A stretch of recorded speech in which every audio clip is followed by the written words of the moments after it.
بسم اللہ الرحمن الرحیم الحمد للہ وکفی وسلام علی عبادہ الذین اصطفی اما بعد قال اللہ تبارک وتعالی فی القرآن المجید یا ایہا الذین آمنوا کتب علیکم الصیام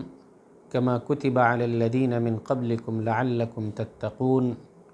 صدق اللہ العظیم۔ محترم ناظرین،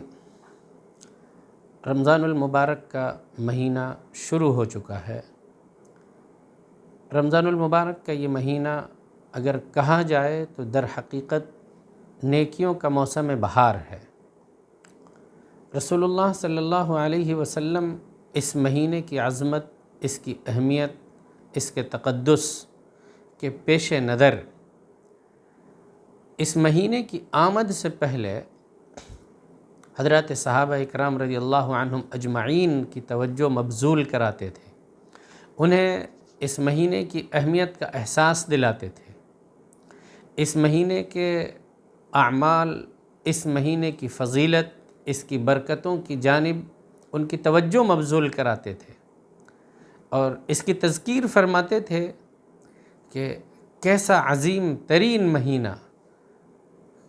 نیکیوں کا یہ موسم بہار اللہ کے نزدیک کتنا اہم ہے، اور بندہ مومن اس وقت کو صحیح استعمال کر کے رمضان المبارک میں طاعات، عبادات، نیکیوں کے ذریعے کہاں سے کہاں پہنچ سکتا ہے۔ حدیث میں آتا ہے کہ رسول اللہ صلی اللہ علیہ وسلم اس کا اہتمام فرماتے تھے کہ صحابہ کو یاد دہانی فرمائے۔ چنانچہ منذری نے ترغیب میں اور امام طبرانی رحمۃ اللہ علیہ نے معجم الاوسط میں حضرت انس رضی اللہ عنہ کی حدیث ذکر فرمائی ہے، اور عجیب روایت ہے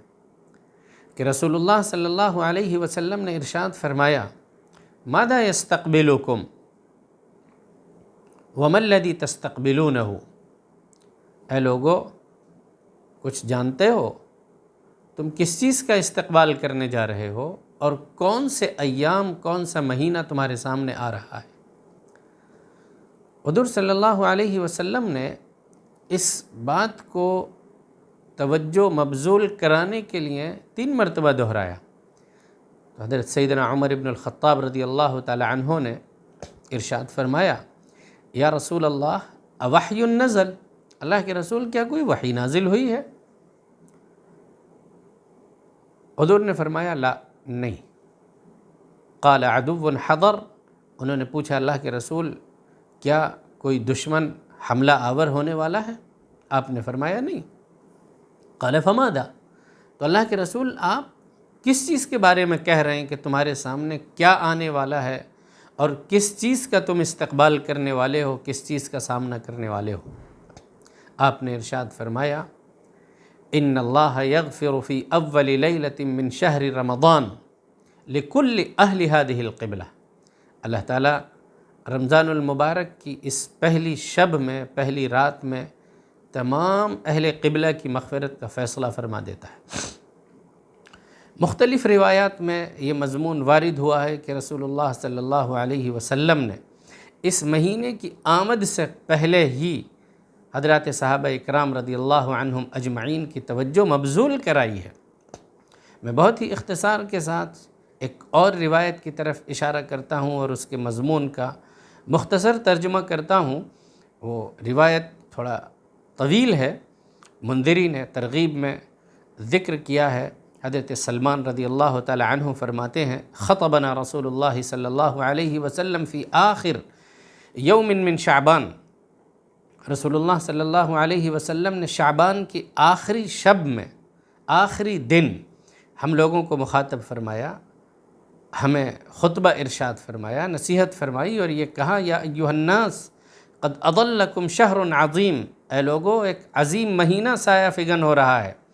شہر مبارک، بڑا مبارک مہینہ ہے، شہر فیہ لیلۃ خیر من الف شہر، وہ ایسا مہینہ ہے کہ اس کے اندر کی ایک رات 1000 راتوں کے مقابلے بہتر ہے۔ جعل اللہ صیامہ فریضہ، اللہ نے اس کے روزے کو فرض قرار دیا ہے۔ وقیام لیلہ تطوعا، اور اس کی راتوں میں جاگ کر قرآن مجید کو پڑھنے اور قیام کرنے کو اللہ تعالیٰ نے نفل عبادت بنایا ہے۔ من تقرب فیہ بخصلۃ من الخیر کان کمن ادی فریضۃ فیما سواہ، جو شخص اس مہینے میں خیر کا کوئی ایک عمل بھی اختیار کرتا ہے تو اس کو ایسا ثواب ملتا ہے جیسے اس مہینے کے سوا کسی اور وقت انسان کو فرض کی ادائیگی کا ثواب ملتا ہے۔ ومن ادی فیہ فریضۃ کان کمن ادی 70 فریضۃ فیما سواہ، اور رمضان المبارک میں جو شخص کسی فرض کو ادا کرتا ہے تو اتنا ثواب ملتا ہے جیسے غیر رمضان میں 70 فرض ادا کیے ہوں۔ اور آپ نے خصوصیت کے ساتھ یہ بات ارشاد فرمائی، وَهُوَ شَهْرُ الصَّبْرِ، کہ یہ صبر کا مہینہ ہے، اور صبر کا ثواب، اس کی جزا وہ تو جنت ہی ہے۔ وَشَهْرُ الْمُؤَاسَاتِ، یہ غمخواری کا مہینہ ہے۔ وَشَهْرٌ یزاد فیہ رزق المؤمن، یہ ایسا مہینہ ہے جس میں مومن کے رزق میں اضافہ کر دیا جاتا ہے۔ پھر حضور صلی اللہ علیہ وسلم نے اس روایت میں آگے ذکر فرمایا کہ روزے دار کو افطار کرانے کا ثواب کیا ہے، کن چیزوں سے افطار کرایا جا سکتا ہے۔ اس مہینے کا آغاز رحمت ہے، اس کا درمیانی حصہ مغفرت ہے، اس کا آخر حصہ اور آخری ایام جہنم سے آزادی ہے۔ اور حضور صلی اللہ علیہ وسلم نے پھر اسی میں یہ بھی ارشاد فرمایا تھا،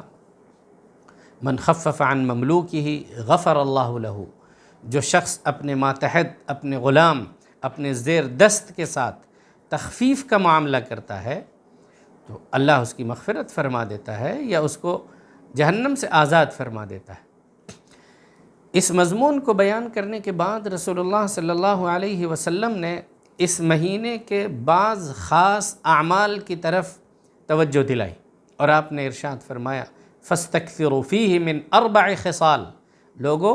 بس اس مہینے میں 4 باتوں کو کثرت کے ساتھ اختیار کرو۔ خصلتین ترضون بہا ربکم، 2 ایسی عادتیں، ایسے اعمال، 2 ایسی چیزیں ہیں جن کے ذریعے سے تم اپنے رب کو راضی کرو گے۔ وخصلتین لا غنی بکم عنہما، اور 2 ایسی عادتیں، 2 ایسی خصلتیں ہیں جن کو اختیار کرنا تمہارے لیے بے حد ضروری ہے، کوئی اس سے مفر نہیں ہے۔ فَأَمَّا الْخَصْلَتَانِ اللَّتَانِ تُرْضُونَ بِهَا رَبَّكُمْ، 2 وہ اعمال، 2 وہ چیزیں جن کے ذریعے تم اپنے رب کو راضی کرو گے اس مہینے میں، وہ کیا ہیں؟ فَشَهَادَةُ أَن لَا إِلَٰهَ إِلَّا اللَّهُ وَتَسْتَغْفِرُونَهُ، وہ کلمہ توحید کی گواہی، بار بار توحید کا اقرار، لا الہ الا اللہ کے ذکر کی کثرت، وَتَسْتَغْفِرُونَهُ، اور یہ کہ تم اللہ سے استغفار کرو۔ استغفار اور کلمہ توحید کے ذکر کی کثرت،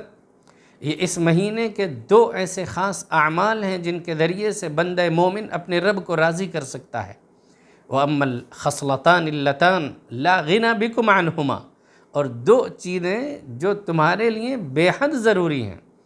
جن سے کوئی مفر نہیں، جن سے کوئی چارہ کار نہیں ہے، وہ تمہارے لیے از حد ضروری ہیں، ان کا بھی اہتمام اس مہینے میں کرو۔ وہ کیا تھیں؟ آپ نے ارشاد فرمایا فَتَسْأَلُونَ اللَّهَ الْجَنَّةَ وَتَعُوذُونَ بِهِ مِنَ النَّارِ، اللہ سے جنت کا سوال کرو اور جہنم سے خلاصی اور جہنم سے آزادی، اس کا اللہ سبحانہ و تعالیٰ سے سوال کیا کرو۔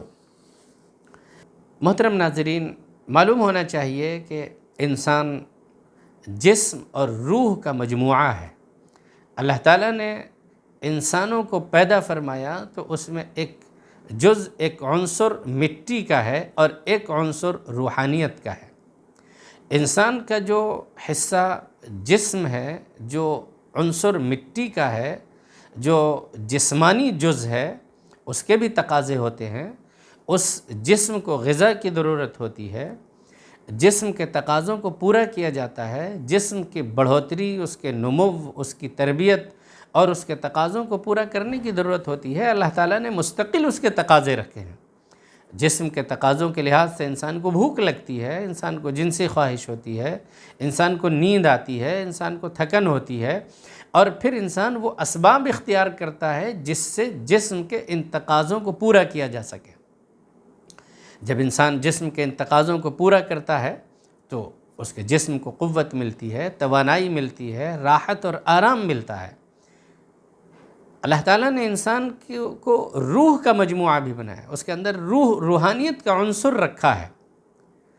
اس کے بھی کچھ تقاضے ہیں، اس کے بھی کچھ ضروریات ہیں۔ انسان کی یہ روح بھی اگر ان تقاضوں کو پورا نہ کیا جائے تو وہ بھی ایسے ہی کمزور ہو جاتی ہے جیسے غذا نہ ملنے سے انسان بھوکا رہتا ہے، اور بھوک اور پیاس کی شدت کے نتیجے میں پھر انسان کا جسم ہلکان ہوتا رہتا ہے اور وہ کمزور پڑتا رہتا ہے، اور وہ پھر بالآخر موت کے کنارے پہنچ جاتا ہے۔ ویسے ہی روح کا معاملہ ہے، اگر روح کو غذا نہ پہنچائی جائے، روح کی تقویت کا سامان بہم نہ پہنچایا جائے، روح کے تقاضوں کو پورا نہ کیا جائے تو اس کو بھی بھوک لگتی ہے، وہ بھی کمزور ہو جاتی ہے، مزمحل ہو جاتی ہے۔ تو گویا روزہ رکھنے سے انسانوں کی روحانیت کے جس جوہر کی ترقی ہوتی ہے اور اللہ کی طرف سے جو عطیہ اور خاص الخاص عنایت اور توجہ ملتی ہے، گناہوں سے بچنے کا مزاج ملتا ہے اور روحانیت کی ترقی کا عنصر ملتا ہے، نیک کاموں کی لذت نصیب ہوتی ہے، تاکہ کہ پھر انسان اللہ کی رضامندی اور خوشنودی حاصل کر کے آخرت میں جہنم سے خلاصی اور جنت کا پروانہ وہ حاصل کر لیتا ہے۔ اس کو قرآن تقویٰ کہتا ہے کہ جب روزے رکھو گے تو روزہ رکھنے کی وجہ سے اللہ یہ تقویٰ عطا فرمائے گا۔ تو یہاں سے اندازہ کیا جا سکتا ہے کہ یہ مہینہ بہت محتم بالشان، انتہائی اہم، انتہائی عظیم ترین موقع ہے جس میں انسان اپنے نفس کا تزکیہ کر سکتا ہے، اپنے اس جوہر کو چمکا سکتا ہے، نیک اعمال کے ذریعے، عبادات کے ذریعے، طاعات کے ذریعے اپنے دل کے اندر یہ عنصر اور ملکوتی جوہر پیدا کر سکتا ہے جس کو قرآن نے تقویٰ کہا ہے۔ رمضان المبارک کے جو خاص اعمال ہیں جس میں انسان کو اختیار کرنا چاہیے اور ایک بندہ مومن کو اس کی پابندی کرنا چاہیے تاکہ اس کے اندر یہ جوہر پیدا ہو، تاکہ اس کا قلب صیقل ہو سکے، تاکہ اس کی روحانیت کو بہترین غذا مل سکے، تاکہ اس کے اندر فرشتوں والا جوہر پیدا ہو جائے، تاکہ ملکوتی صفات پیدا ہو جائیں۔ وہ کون سے اعمال ہیں جو کرنے چاہیے؟ ظاہر ہے کہ رمضان المبارک کی سب سے اہم ترین عبادت جو اس مقصد کے لیے رکھی گئی ہے وہ روزہ ہے۔ روزہ یا صوم صرف کھانا اور پینا یا جنسی خواہش کے چھوڑ دینے کو نہیں کہتے، وہ صرف اس کا نام نہیں ہے کہ انسان اپنے کھانے اور پینے کو کچھ وقت کے لیے چھوڑ دے، اپنی بعض ایسی جائز ضروریات کو چھوڑ دے جو عام دنوں میں جائز ہوتی ہیں، صرف اس کو روزہ نہیں کہتے۔ اگرچہ ظاہری شکل کے لحاظ سے، ظاہری ڈھانچے اور قالب کے لحاظ سے اسی کو روزہ کہتے ہیں۔ روزہ تو دراصل یہ ہے کہ اطاعت الہی کے جذبے کو بیدار کرنے اور عبدیت کے سانچے میں اپنے آپ کو ڈھال لینے، نیز گناہوں سے بچنے، بداعمالی، معاصی اور سیئات سے بچنے کی تربیت کے مکمل نظام کا نام روزہ ہے۔ اب آپ احادیث پر غور کیجئے، اسی لیے حضور صلی اللہ علیہ وسلم نے بہت سے اشارے فرمائے ہیں۔ مثلا ایک حدیث میں آیا ہے من لم يدع قول الزور فليس لله حاجة ان يضع طعامه او شرابه، جو شخص روزہ رکھنے کے باوجود جھوٹ بات نہیں چھوڑتا، بداعمالی نہیں چھوڑتا، معاصی اور سیئات سے اجتناب نہیں کرتا، تو اللہ کو کوئی ضرورت نہیں ہے کہ وہ اپنے کھانے پینے کو چھوڑے۔ ایک حدیث میں حضور صلی اللہ علیہ وسلم نے ارشاد فرمایا ان القلوب تصدع كما يصدع الحدید، دلوں پر بھی ایسے زنگ لگ جاتا ہے جیسے لوہے پر زنگ لگتا ہے۔ صحابہ نے عرض کیا ما جلاؤها یا رسول اللہ کے رسول اس کو دور کرنے کا کیا ذریعہ ہے؟ آپ نے ارشاد فرمایا تلاوت القرآن وکثرت ذکر الموت، قرآن کی تلاوت اور موت کو کثرت کے ساتھ یاد کرنا، موت کو کثرت کے ساتھ یاد کرنا اور قرآن کی تلاوت کرنا دلوں سے زنگ کو دور کرتا ہے۔ اندازہ کیجئے کہ جب قرآن کی تلاوت کی کثرت خود اس مہینے میں ہو جس مہینے میں قرآن نازل ہوا، جس میں خود قرآن کا مہینہ ہے، جس میں خود حضور صلی اللہ علیہ وسلم سید الاولین والآخرین قرآن مجید کی تلاوت کا اور حضرت جبریل کے ساتھ دور کا اہتمام کرتے تھے، تو پھر انسان کی روحانی کیسی زبردست ترقی ہوگی۔ اسی لیے سلف صالحین، ائمہ، علماء، محدثین، فقہا، حضرات صحابہ بہت اہتمام کرتے تھے اس مہینے میں تلاوت قرآن کا۔ امام شافعی رحمۃ اللہ علیہ کے بارے میں تو یہاں تک آتا ہے کہ وہ تقریباً 60 قرآن تک اس مہینے میں ختم کر لیتے تھے، جس کو وہ نمازوں کے علاوہ پڑھتے تھے۔ نمازوں کے علاوہ اس قدر کثرت کے ساتھ قرآن کی تلاوت کرتے تھے۔ امام محمد ابن شہاب زہری رحمۃ اللہ علیہ، ان کے بارے میں لکھا ہے کہ کان اذا دخل رمضان، جب رمضان کا مہینہ شروع ہوتا تھا تو وہ فرمایا کرتے تھے انما ہوا تلاوت القرآن و اطعام الطعام، بھائی اب تو صرف قرآن کی تلاوت یا دوسرے لوگوں کو کھانا کھلانا، محتاجوں کو، مسکینوں کو، غریبوں کو، فقیروں کو، دوسرے لوگوں کو کھانا کھلانا، بس یہی 2 کام ہوں گے۔ رمضان انہی 2 چیزوں کا مہینہ ہے، تلاوت القرآن و اطعام الطعام، کہ قرآن کی تلاوت کرنا ہے اور قرآن کی تلاوت کے ساتھ ساتھ ہم کو اس مہینے میں دوسرے لوگوں کو کھانا کھلانا ہے۔ سلف صالحین بڑا اہتمام فرماتے تھے اسی لیے اس مہینے میں قرآن مجید کی تلاوت کا۔ ان کا معمول تھا کہ اس مہینے میں کثرت کے ساتھ قرآن کی تلاوت کرتے تھے۔ تو اس مہینے میں جتنا زیادہ ہو سکے اتنا زیادہ قرآن مجید کی تلاوت کرنا چاہیے، اپنے آپ کو اس کے لیے فارغ کرنا چاہیے۔ عام دنوں میں بھی قرآن کی تلاوت سے فائدہ ہوتا ہے، لیکن رمضان المبارک میں قرآن کی تلاوت کے اجر و ثواب کا کیا کہنا ہے،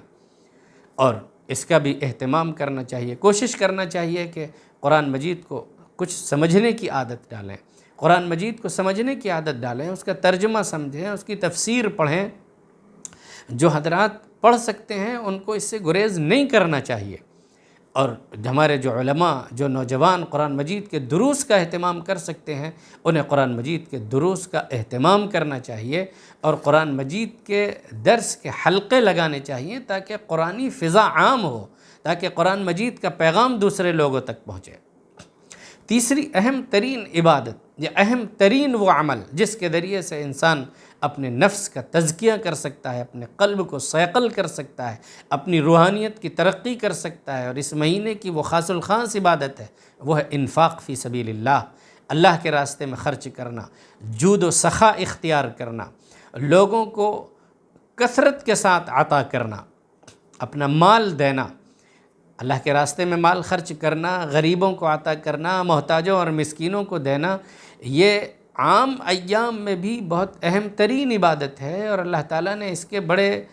فوائد اور اس کے فضائل بیان کیے ہیں، قرآن اور احادیث میں مستقل اس کی فضیلتیں وارد ہوئی ہیں۔ لیکن رمضان المبارک میں خرچ، خیر، اور رمضان المبارک میں عطا و نوال، داد و دہش اور دوسروں پر خرچ کرنا اور انفاق، اس کا اجر و ثواب اور اس کی تاثیر بڑی غیر معمولی ہوتی ہے۔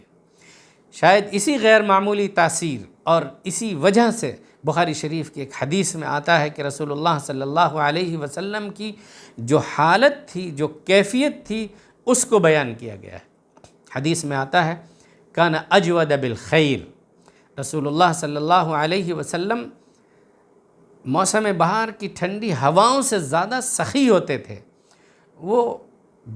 سب سے زیادہ سخی اور فیاض تھے۔ لیکن جب رمضان کا مہینہ ہوتا تھا کان اجود ما یکون، حضور اپنی حیات طیبہ کے ایام میں سب سے زیادہ سخاوت اختیار فرماتے تھے اس وقت جب رمضان کا مہینہ ہوتا تھا، وحین یلقاہ جبریل، اور جب جبریل کے ساتھ ملتے تھے۔ لہذا اس ماہ میں اہتمام کرنا چاہیے اور اس مہینے کو عام اوقات کی طرح سے نہیں گزارنا چاہیے۔ بڑی حرمہ نصیبی اور بہت بڑے درجے کا خسارہ ہے کہ انسان اس مہینے کو ایسے ہی گزار دے، یہ مہینہ اس سے رخصت ہو جائے اور اس مہینے میں وہ کچھ پونجی نہ کما سکے، وہ اپنے سرمایہ میں اضافہ نہ کر سکے، اپنی روحانیت میں اضافہ نہ کر سکے، نیک اعمال کے ذریعے سے اپنے رب کو راضی نہ کر سکے۔ اس مہینے میں آخری بات میں یہ عرض کرنا چاہتا ہوں کہ اس مہینے میں خاص طور پر ان عبادتوں کے ساتھ اور دیگر عبادات اور طاعت کے ساتھ اس کا خیال رکھنا چاہیے، اس کا اہتمام کرنا چاہیے کہ 2 وقت بے انتہا قیمتی ہوتے ہیں، ایک افطار سے کچھ پہلے کا وقت اور دوسرے سحری اور تہجد کا وقت۔ اس وقت تو اللہ تعالیٰ کی عبادت میں، اس کے ساتھ مناجات میں، ذکر میں، اللہ تعالیٰ سے دعا کرنے میں خاص لذت اور کیفیت ملتی ہے۔ یہ ایسے اہم اوقات ہوتے ہیں جن میں اللہ کی رحمت زبردست طریقے سے انسانوں کی طرف متوجہ ہوتی ہے، لیکن عام طور پر دیکھا جاتا ہے کہ لوگ انہی دو اوقات کا خون کرتے ہیں۔ میں صرف یہ نہیں کہتا کہ ضائع کرتے ہیں، بلکہ خون کرتے ہیں اور اس کا کوئی اہتمام نہیں کرتے۔ ان دونوں اوقات کا بہت خاص اہتمام کرنا چاہیے۔ اللہ کی جانب رجوع کریں، دعا کا اہتمام کریں، ذکر اور مناجات میں لگ جائیں، اور ان دونوں اوقات میں اللہ سبحانہ و تعالیٰ سے اپنے لیے بھی دعا کریں، پوری امت کے لیے دعا کریں، حالات کے لیے دعا کریں، اور اللہ تعالیٰ سے دنیا اور آخرت کی خیر مانگیں۔